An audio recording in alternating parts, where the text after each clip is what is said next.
The new city is about integration, not just integrating neighborhoods, but integrating all the aspects of life, working, playing, buying, consuming, and just hanging out.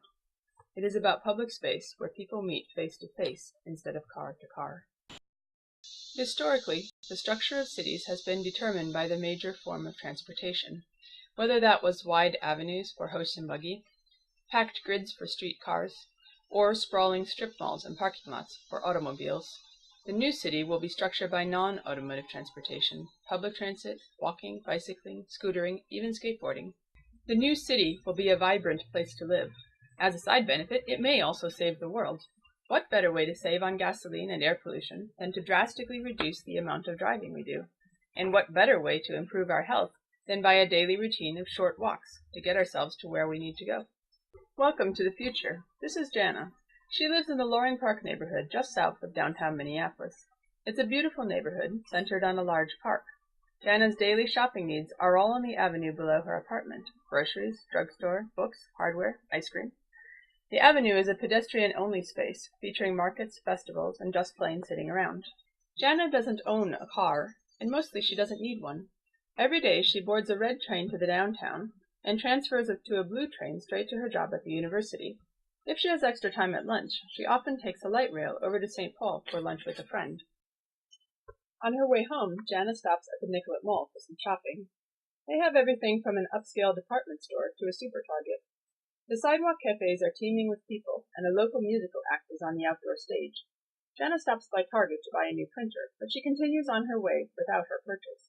The store sends the heavy box to a train station, and it gets delivered to Jana's home station, and from there, for a small fee, to her door. Without her heavy purchase, Jana heads to the Art House movie theater, through Loring Park, past kids splashing in the fountain, teens playing an endless pickup game of basketball, and neighbors tending their community garden plots. On Sundays, Jana often goes up to one of the northern lakes with her friends for a day of fishing and hiking. They don't own a car either, but Jana spent 2 minutes reserving a hybrid zip car on the internet. After a 2-block walk to the parking garage, it takes another 15 seconds to scan her ID, and away they go. Her friends are Nikki and Inda and their children, Tom Tom and Sarah. Tom Tom is 7 and in 1st grade. He's been taking the trains to school ever since the first day of kindergarten, and he loves it. Sarah is too, and of course she is not on her own when going out. But she does travel on public transportation.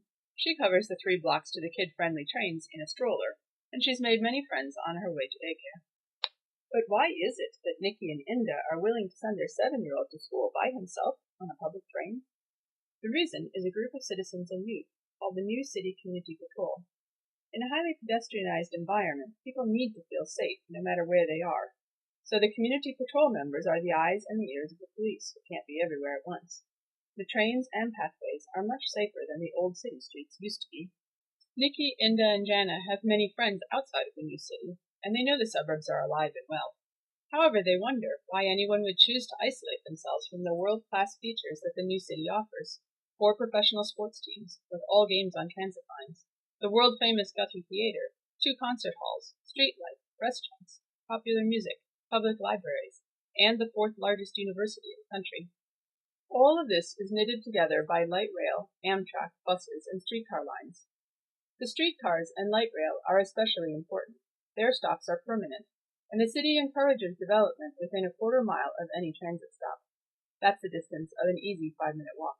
This results in an almost continuous half-mile wide corridor of urban development.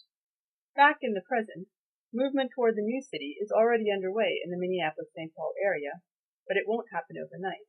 Of course, the old city, with its automobiles and low-density sprawl, may become more difficult to sustain as climate change, land shortage, and high energy prices take their toll. However, the primary impetus towards the new city will not be its environmental virtues, but instead its appeal as a vibrant place to live. The 20th century was one of unlimited expansion. The 21st century will be one of reconsolidation. Let's enter it with anticipation rather than with dread.